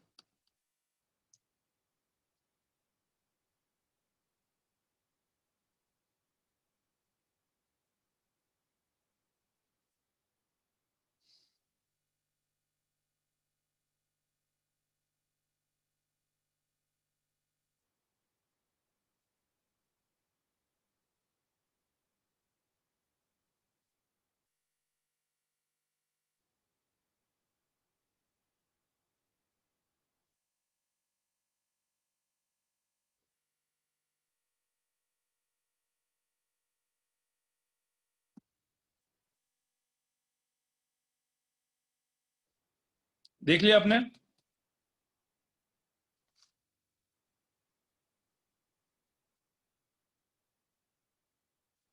तो गाइस यहाँ पे देखो कैसे क्वेश्चन, देखो कैसे आते हैं। एक गैस रहेगा, देखो यहाँ पे ये गैस 1 है और एक गैस 2 है। देखो ये ऐसा हो सकता है कि गैस 1 एंड गैस 2 कुछ भी हो सकता है, जैसे कि ये मोनोएटॉमिक हो गया, ये डायएटॉमिक हो गया, ये डायएटॉमिक हो गया, पॉलीएटॉमिक हो गया। तो अपने अपने कैरेक्टरिस्टिक्स रहेगी, ठीक है। तो ऐसा बोला है कि N1 मोल्स ऑफ गैस 1 अब गैस वन की कैरेक्टरिस्टिक्स को डिफाइन करेगा सीवीसी, मतलब अलग अलग वैल्यू रहेगी, तो CV1 बोलता हूं मैं इसको। एक गैस टू लिया, उसके N2 मोल्स लिए, उसका भी कुछ CV2 CP2 रहेगा, ठीक है। इसका CV1 रहेगा, इसका एक CP1 भी रहेगा, इसका एक CP2 भी रहेगा, ठीक है, क्योंकि वो अलग अलग रहेगा, क्योंकि गैस की कैरेक्टरिस्टिक्स अलग अलग है। अब ऐसे दो गैस को मैंने मिक्स किया। अब एक कंटेनर इसमें gas one and gas two दोनों मिक्स है, इसमें गैस वन भी है, गैस टू भी है। तो बोला है कि इक्विवेलेंट CV इक्विवेलेंट चाहिए, CP इक्विवेलेंट चाहिए, तो गैमा भी इक्विवेलेंट मिलेगा, which is CP by CV। आपको समझ में आ रहा है मैं क्या बोल रहा हूँ? CP equivalent divide CV equivalent, ऐसा पूछा जाता है, ठीक है। तो इसका एक फॉर्मूला ही डिराइव होता है गाइस, इसका डायरेक्टली एक फॉर्मूला डिराइव होता है, जो मतलब जो क्वेश्चन है यहाँ पे कैसा होता है, ये गैस का देखो टोटल चेंज इन एनर्जी, मतलब जैसे कि ये गैस होगा तो इसकी कुछ इंटरनल एनर्जी होगी, ठीक है। इसके मतलब ये टोटल एनर्जी, मतलब मैंने सपोज ये टोटल एनर्जी क्या हो गई, मतलब सपोज मैंने बोला कि इनिशियल एनर्जी हो गई N1 CV1, ठीक है, और मैंने dt लिया, इसकी एनर्जी ली मैंने कितनी, N2 CV2 dt लिया, और अब मैंने इक्विवेलेंट के हिसाब से सोचा, इक्विवेलेंट हिसाब से, तो टोटल मोल कितना आएंगे, N1 प्लस N2 मोल्स आएंगे ना टोटल, क्योंकि दोनों N1 प्लस N2 है, और टेम्परेचर dt का चेंज हुआ सपोज, तो मुझे बताओ कि इसका CV इक्विवेलेंट कितना होगा। तो यहाँ पे क्या करेंगे, N1 प्लस N2, इस चीज के अपन कर लेंगे N1 प्लस N2, और यहाँ पे देखेंगे CV इक्विवेलेंट dt। मतलब क्या बोला है कि गैस वन अपना अलग से, गैस टू अपना अलग से था, सपोज दोनों को मिक्स करके अपन वो सेम चेंज टेम्परेचर करते, तो मैं CV इक्विवेलेंट उनका क्या आता, ये ऐसा पूछा है, ठीक है। तो ध्यान में रखना, इसमें CV इक्विवेलेंट की वैल्यू क्या बनी है, अपना फॉर्मूला बन गया जो डायरेक्टली कभी कभी काम में आएगा, ये ध्यान में रखना guys, divide by N1 plus N2। तो ये CV इक्विवेलेंट हुआ, प्लस R कर लो, तो CP इक्विवेलेंट का भी फॉर्मूला कैसे आया, N1 CP1 plus N2 CP2। वैसे नंबर ऑफ गैसेस है, मतलब ये तो मैंने दो गैसेस लिए, अब जितने भी चाहिए वो N1 CV1 plus N2 CV2 plus N3 CV3 plus N4 CV4, जितने भी गैसेस आप ऐड करोगे ये अपना फॉर्मूला बनता है, ठीक है। अब ये फॉर्मूला कभी कभी कुछ कुछ जगह पे काम में आ जाता है, मतलब डायरेक्टली से क्वेश्चन भी सॉल्व होते हैं, ठीक है। तो क्वेश्चन नंबर 10 हो गया, ठीक है। अब फटाफट क्वेश्चन नंबर ना 11 एंड 12 भी देख लो, क्वेश्चन नंबर 11 कर लो, क्वेश्चन नंबर 11 भी अच्छा है, ये भी एक टाइप का क्वेश्चन है। पहले क्वेश्चन नंबर 11 का बिल्कुल सोल्यूशन मत देखो, HMA का बिल्कुल सोल्यूशन मत देखो, खुद से देखो।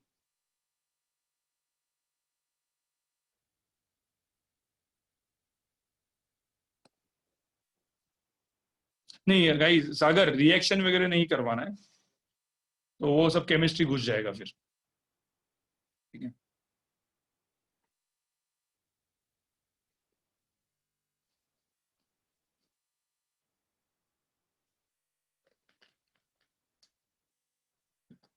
तो अपने अपने में नहीं, मतलब रहेगा वो, फीस का क्वेश्चन नहीं रहेगा वो। क्वेश्चन नंबर 11 ना बिना सॉल्यूशन देख के करो, और इसका चाहिए तो एक स्क्रीनशॉट लेके रखो,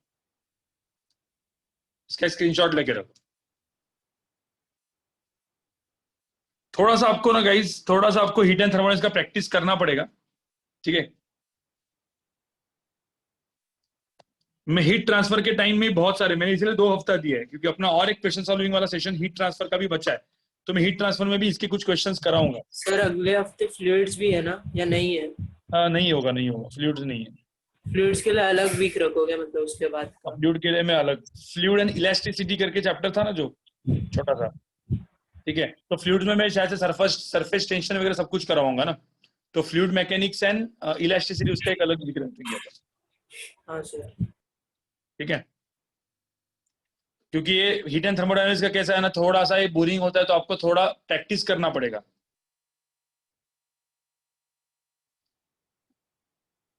और ये थोड़े से अपन एडवांस के क्वेश्चन में करा रहा हूँ आज, तो नीट वालों के लिए गाइस, नीट वालों के लिए एकदम सिंपल सिंपल क्वेश्चन आ जाते हैं, ठीक है।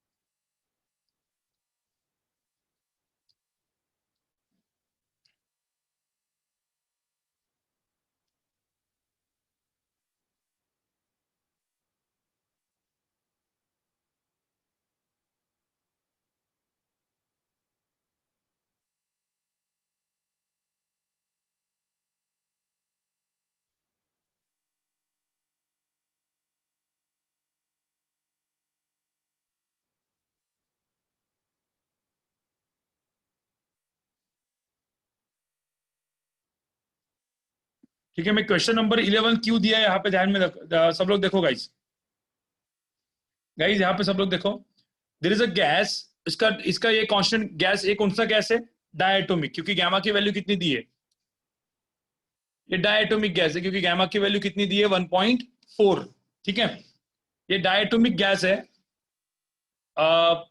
चाहिए तो मैं इसके ऊपर मतलब एक हीट एंड थर्मोडायनेमिक्स के ऊपर एक अभी सर का क्वेश्चन सॉल्विंग मतलब डाउट सॉल्विंग का लेक्चर भी रख सकता हूँ, आप लोग सब कुछ कर लो, एक सेशन में और रख सकता हूँ, ठीक है।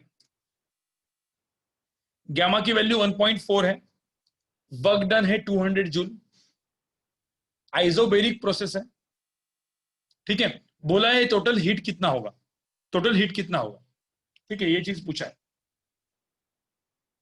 मुझे बताओ आइसोबेरिक प्रोसेस है तो मुझे तो पता, पहले बताओ वर्क डन क्या होगा, वर्क डन की वैल्यू अपन क्या लिखते हैं, पी डेल्टा वी की वैल्यू क्या लिखते हैं, पी डेल्टा वी को एक और फॉर्म में लिखा जाता है, आपको याद है, एनआरडी, तो एनआर डेल्टा टी, ठीक है। आइसोबेरिक प्रोसेस है तो मुझे बताओ हीट कितना होगा, आइसोबेरिक प्रोसेस में हीट कितना होता है, N CP DT, CP delta T, जो भी अपना है ना लिख दो। इसमें अभी तक कोई दिक्कत है क्या, मुझे बताओ, ठीक है। अब ये दोनों चीज हो गई है, ठीक है। अब यहाँ पे मुझे बताओ इक्वेशन नंबर 1 और इक्वेशन नंबर 2 इन दोनों को डिवाइड करो। देखो यहाँ पे कोई डेल्टा टी वगैरह कुछ दिया नहीं है, तो मुझे बताओ work done divide by heat is equal to क्या हो जाएगा यहाँ पे, R by CP, R by CP, समझ में आया? इसमें मुझे बताओ क्या पूछा है मुझे, हीट पूछा है, मुझे वर्क पता है, गामा आर पता है, सीपी पता है, या CP by CV is equal to क्या होता है, गामा, गामा, तो बेसिकली मतलब नहीं सेम ही, मतलब ये अभी गामा जरूरत नहीं है, मतलब अपने को पता है डायटोमिक गैस है ना, ठीक है, तो सीपी की वैल्यू तुमको पता ही है, नहीं? हो गया तुम्हारा आंसर, डायटोमिक गैस के लिए पता है तुमको वर्क पता है, तुमको सब कुछ पता है, तुम क्या पूछा है, डेल्टा क्यों पूछा है, समझ में आया तुमको? तो ये डायरेक्ट क्वेश्चन था,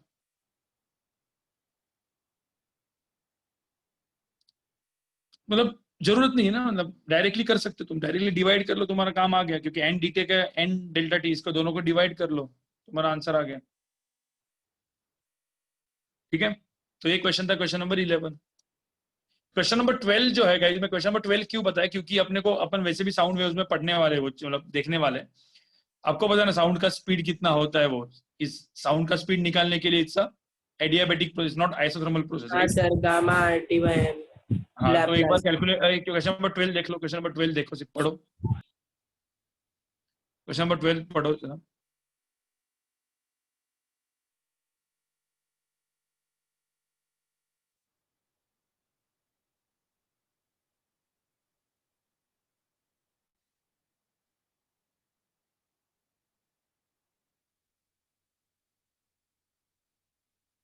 ये साउंड वेव्स में अपन ने कैलकुलेट किया था, v इज इक्वल टू क्या आया था, आपने पढ़ा, क्वेश्चन पढ़ लिया, speed of the sound in gas होती है gamma p by density,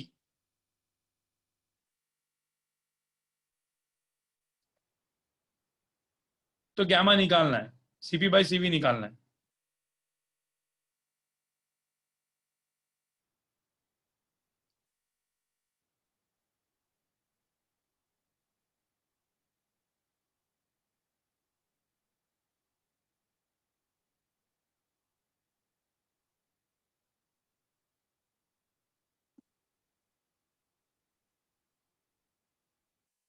guys याद है ना फॉर्मूला अपन ने इसमें देखा था साउंड वेव्स में, हाँ सर याद है, gamma RT bye molecular weight, ये तो मुझे लगता है कि अपने इसमें भी है ना, तुम्हारा केमिस्ट्री में भी है ना इस शायद से, नहीं केमिस्ट्री में नहीं है, मतलब केमिस्ट्री में वो VRMS, P by rho is equals to RT by M naught है बस, ठीक है, तो जो भी है, तो इस फॉर्मूला से इसको करना है, ये फॉर्मूला बस इंपॉर्टेंट होता है गाइस, क्वेश्चन नंबर 12, ठीक है। मैंने आपको क्या बोला था, अभी एक काम करना, आपको हर एक सॉल्व एग्जांपल और हर एक एक्सरसाइज खत्म करनी, तो पहले आपको क्या करो पता है, पहले आप क्या करो, 3 चैप्टर ले लो, उठा लो, काइनेटिक थ्योरी ऑफ गैसेस के लास्ट वाले क्वेश्चन छोड़ दो, लॉज ऑफ थर्मोडायनामिक्स, ठीक है, laws of thermodynamics, plus specific heat capacity, ये 3 चैप्टर जो है एचसी वर्मा के हीट के, इसके सारे एक्सरसाइज कर लो, सारे एक्सरसाइज, सारे सॉल्व एग्जांपल, सारे सॉल्व एग्जांपल एंड सारे एक्सरसाइज कर लो। देखो कैलोरीमेट्री एंड हीट एक्सपांशन वो भी हीट ट्रांसफर के साथ आपके क्वेश्चंस करवा सकता हूँ, ठीक है। लेकिन ये 3 चैप्टर का पूरा एक्सरसाइज और सॉल्व एग्जांपल एचसी वर्मा का खत्म कर डालो।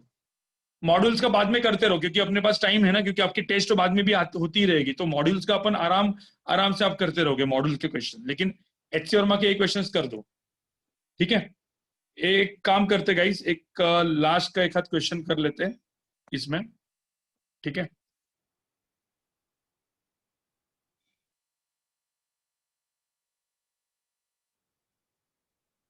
एक मिनट मेरे को जरा देखने दो।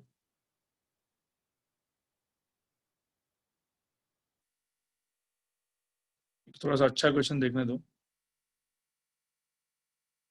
एक काम करो, पहले क्वेश्चन नंबर ना ये एक आध 2 क्वेश्चन इसके भी मतलब अच्छे क्वेश्चन नंबर, फटाफट जाओ जरा 8 पे जाओ, क्वेश्चन नंबर 8 पे जाओ गाइस, क्वेश्चन नंबर 8 पे जाओ, एक्सरसाइज 78, पेज 78।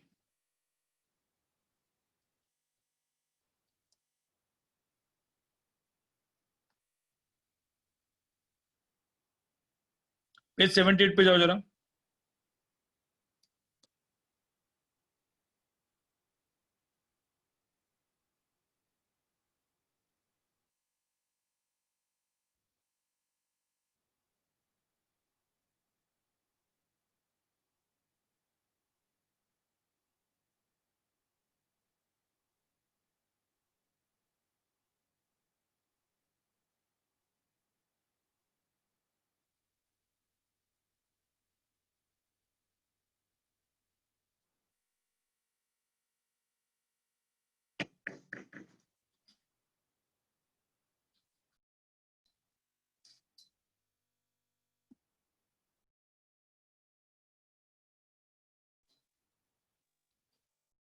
हो कर रहे हो आप लोग?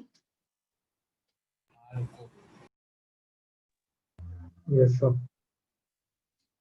पढ़ो पढ़ो।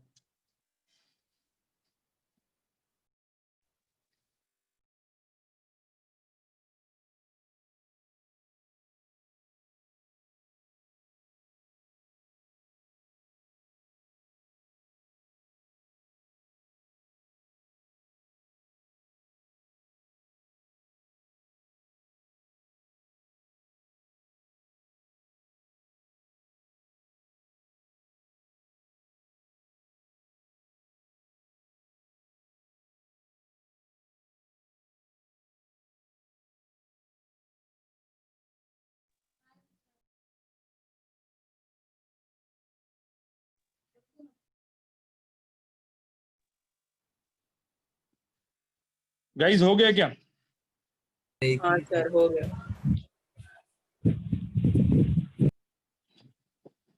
हो गया सर।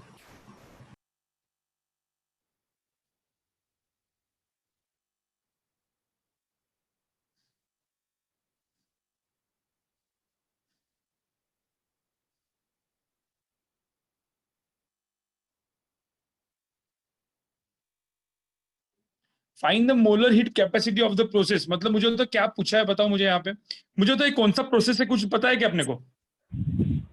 नहीं, एक तो इतना तो पता है कि कौन सा गैस है, हाँ मोनोएटॉमिक गैस है।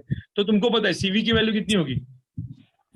3/2R 2R, एंड सीपी की वैल्यू कितनी होगी? 5/2R। मैंने बोला सर आपको टाइप ऑफ गैस पहले आइडेंटिफाई करना है।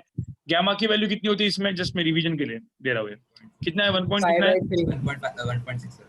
1.65, तो ठीक है जो भी है, ये मोनोएटॉमिक गैस है।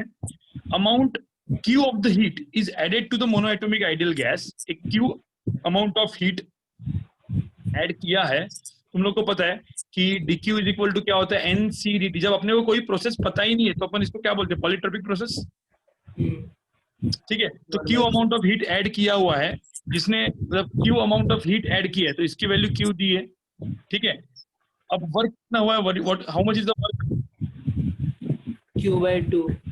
हाँ, Q/2 amount of the work is done, ठीक है। तो पूछा क्या है? Find the molar heat capacity for the process. तो यहाँ पे dq मतलब मैं चाहिए तो यहाँ पे dq is equal to du plus dw भी लिख के रखता हूँ, is equals to q minus w। ठीक है। हाँ, तो अब मुझे बताओ ये इसकी वैल्यू, इसकी ये कितना दिया हुआ है, q q कितना दिया है, q by 2 q बाय 2। तो मुझे यहाँ पे क्या मिल गया, मुझे du मिल गया, du मिल गया, ठीक है। तो मुझे बता du की वैल्यू कितनी मिली यहाँ पे, q by 2। हाँ, du की वैल्यू मिल गई मुझे q बाय 2, ठीक है। अब मुझे एक बात बताओ, du मुझे q बाय 2 मिल गया, dq की वैल्यू मुझे पता है कितनी है, q है ना। हाँ, अब मुझे तो du की वैल्यू होती कितनी है, ncv क्या होती है, dt, dq की वैल्यू क्या होती है, n। NCDT by दोनों को 2। क्या करो, दोनों को क्या करो, डिवाइड करो। इक्वेशन नंबर 1 और 2 को डिवाइड करो ना, सेम टाइप का क्वेश्चन हुआ ना जो मैंने बोला था, हाँ सर, दोनों को डिवाइड करो तो cv by c is equal to क्या, हाफ। तो जो हीट कैपेसिटी है, मतलब जो कैपेसिटी थी वो कितनी है, 2 इंटू क्या आई, cv, हाँ समझ में है सर, ना। 3R। तो cv मतलब 2 इंटू cv मतलब कितना है, बेसिकली 3r आ गया ना। सर ये क्वेश्चन हो जाते हैं, पर वो आपने पहले करवाया ना, पिस्टन वाले बड़े बड़े वो सब नहीं होते, और फ्लूइड मैकेनिक्स के बहुत सारे क्वेश्चन दिखते हैं सर हीट एंड थर्मो में। हाँ हाँ, वो फ्लूइड भी नहीं मैकेनिक्स का भी जानते। थोड़ा सा इसके अंदर है, ठीक है ना, जो फ्लूइड एक्सेस मैकेनिक्स का पार्ट प्रेशर होता और है। वो सब नहीं जानता। हाँ, तो पहले ना पिस्टन वाले क्वेश्चन, कुछ कुछ ना सॉल्व एग्जांपल में पिस्टन वाले क्वेश्चन है, राइट, हाँ उसको कर लो पहले। और ध्यान में रखना, पिस्टन का वर्क ही होता है यार गाइस, वो कभी कभी ना पिस्टन को स्प्रिंग लगा देता है, ठीक है, तो वर्क वाला क्वेश्चन हो जाता है।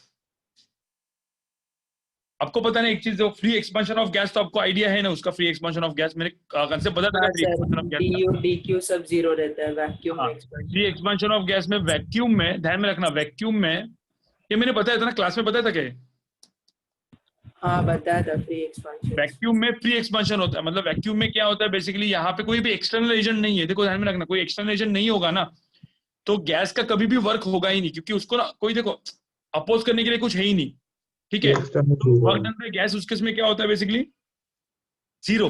और एक चीज दिमाग में रखना, work done by gas suppose zero है, और मैंने बोला कोई भी हीट प्रोवाइड किया ही नहीं, मैंने एक्सटर्नली कोई हीट ही नहीं प्रोवाइड किया, तो चेंज इन इंटरनल एनर्जी भी क्या हो गई, zero. Change in internal energy zero होती है, इसका मतलब एक्सपांशन होता है।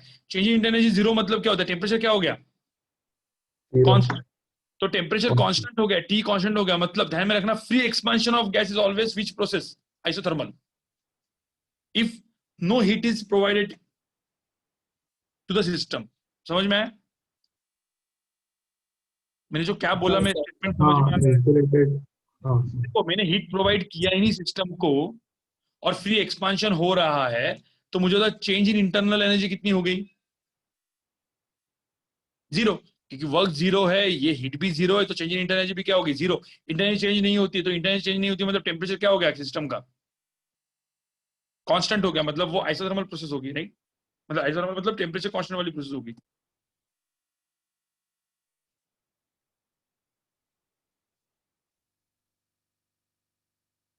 ठीक है, अब एक काम करो, क्वेश्चन नंबर ये हो गया गाइस, क्वेश्चन नंबर 9 पे जाओ, क्वेश्चन नंबर 9 पर जरा करो, इसमें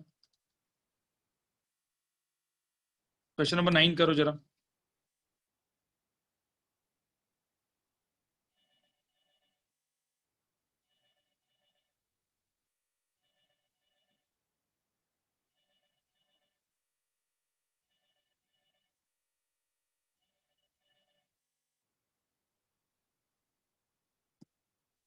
गाइस मुझे एक बात बताओ, ये क्वेश्चन नंबर 9 देखो कौन सा है,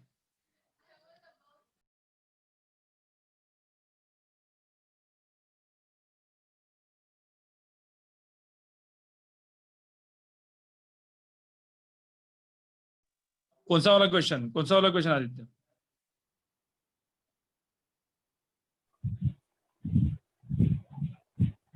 इंटीग्रेट करना पड़ेगा। कुछ इंडिकेट करने की जरूरत नहीं है गाइस। सर ये वो आपने बोला था ना पॉलीट्रोपिक पीवी की power -1।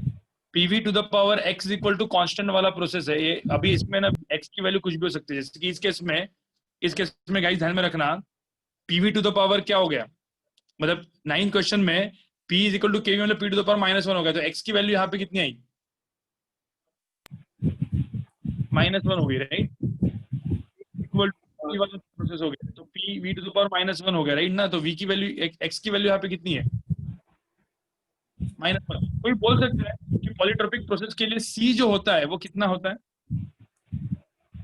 CV plus R by gamma x minus 1 ऐसा कुछ रहता है। हाँ, लेकिन क्यों होता है वो? कोई बोल सकता है क्यों होता है वो चीज? 1 - x क्यों होता है? Derive कर किसी को तो सकते हैं। कॉल आ रहा है अभी।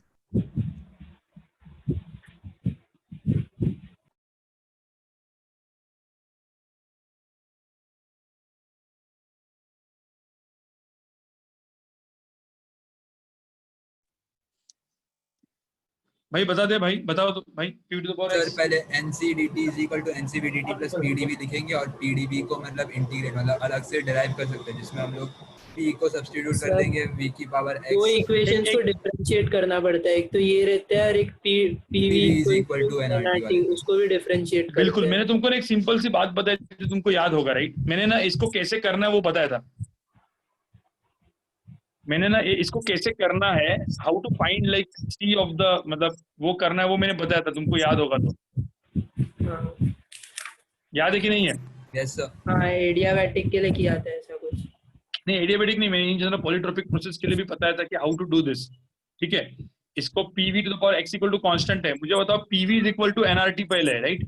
उसको डिफरेंशिएट करो, क्या होता है? DPV plus VDP pdv plus dp into v is equal to क्या होगा? nr DT। ये तो मैंने बोला था। अब pv to the power x equal to constant है, मुझे होता है इसको डिफरेंशिएट करो, क्या होता है? DPV की power x plus DP x v की power x minus 1 p। x v की पावर x माइनस 1, ठीक है? सर हम dp लोग डायरेक्ट PV की power x is equal to k करके p को direct PV is equal to NRT में सब्स्टिट्यूट कर देंगे तो एक ही स्टेप में आ जाएगा वो फाइनल, जो आप दोनों इक्वेशन को कंबाइन करके लाओगे। हाँ हाँ, राइट। मतलब पहले, लेकिन पहले ये बता, ये समझ में आ रहा नहीं इतना? हाँ सर। ठीक है, अब इसके बाद क्या, ये तो समझ में आ गया, राइट? ये समझ में तुमको आ गया। तो सर इससे DP की सर वैल्यू अभी v की पावर गामा माइनस 1 शायद अभी से ये वाला x साइड में लेते और हैं। x माइनस 1 उसको डिवाइड कर लो, राइट? तो ये क्या आएगा? dpv, देखो ना, v की पावर x माइनस 1 से डिवाइड कर लो, तो यहाँ पे क्या आएगा? Plus x dvp। dvp is equal to क्या हो जाएगा? 0। तो मेरा जो dpv है वो dpv की वैल्यू कितनी आएगी? -x इंटू क्या आएगी? dvp। dvp। अब ये dpv की जो वैल्यू है ना, ये -x dvp यहाँ पे डाल दो ना, हाँ उधर डालना है। तो pdv यहाँ पे माइनस dpv की वैल्यू कितनी है? माइनस क्या? x, सॉरी मैं उल्टा, एक मिनट। हाँ dp, सॉरी dpv की वैल्यू क्या है?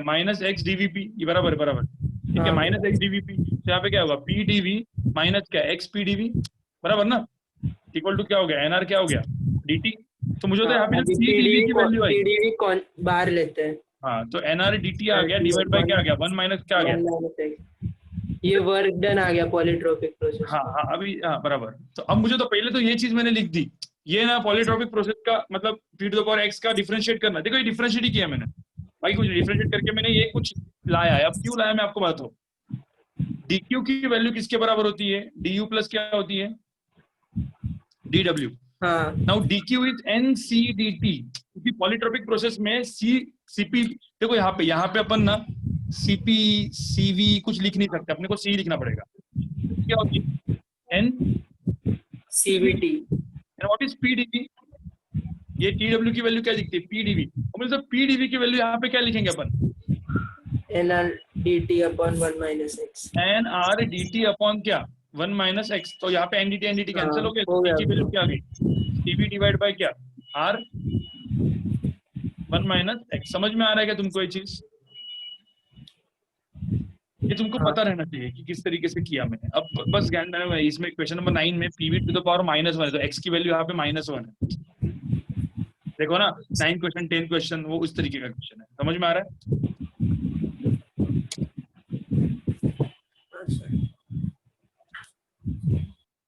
समझ में आ रहा है ना? हाँ सर ठीक है। तो गाइज मतलब अभी कुछ कुछ क्वेश्चंस हैं ना, आप खुद सॉल्व करो, ठीक है। हम इसके ऊपर थोड़ा सा और बात करेंगे, मतलब अपन जो भी कुछ कुछ एडवांस के क्वेश्चन इसके भी मैं आपको कुछ कुछ दूंगा, ठीक है। लेकिन आप पहले ना खुद जाके एक्सरसाइज सॉल्व कर लो, ठीक है। सारे के सारे एक्सरसाइज इसके सॉल्व कर लो। 3 चैप्टर्स मैंने बोले, kinetic theory of gases, laws of thermodynamics and कौन सा वाला, स्पेसिफिक हीट कैपेसिटीज, ठीक है। तीनों तीन चैप्टर्स के सारे सॉल्व एग्जांपल और एक्सरसाइज के क्वेश्चन सॉल्व कर लेना, ठीक है। आदित्य इंटीग्रेशन करने की जरूरत नहीं है, इसमें इंटीग्रेशन करने की जरूरत नहीं है, डायरेक्ट कर सकते हो प्रोसेस का, ये डायरेक्ट है, सिर्फ डिफरेंशियल फॉर्म ऑफ याद रखना है तुमको बस, बाकी कुछ नहीं, ठीक है। और आपको शिवम सर तो पता ही है ना, यस सर। देखो शिवम सर आए हुए आज, हाय कर लो। Hi sir. Hi sir. Sir कैसे हो? हाँ 12 सर इसके लिए आज बोर्ड्स का क्लास नहीं आ गया। इसका बोर्ड्स का हाँ शायद सर देखना पड़ेगा मुझे, ठीक है। तो गाइज कुछ कर लो थोड़ा बहुत, क्योंकि यहाँ पे जितना भी आप क्वेश्चंस करोगे ना, देखो जेईई एडवांस के लिए थोड़ा सा आपको अच्छा पुश मारना पड़ेगा, ठीक है। लेकिन ये पहले एचसीआर में खत्म कर लो, फिर अपन अगले हफ्ते में भी लेक्चर रखेंगे इसके ऊपर, ठीक है। सर एसएचएम में चलो guys, और बोलो बोलो। एसएचएम में और थर्मल एक्सपांशन में टॉर्शनल पेंडुलम वाले क्वेश्चन थे, वो आ रहे नहीं। ठीक है देखते हैं। सर इसको अभी अपलोड करने वाले हो? हाँ सर, upload कर। इसको अभी अपलोड कर देना। ठीक ठीक है, चलो चलो guys. Hi sir, good bye night. Sir.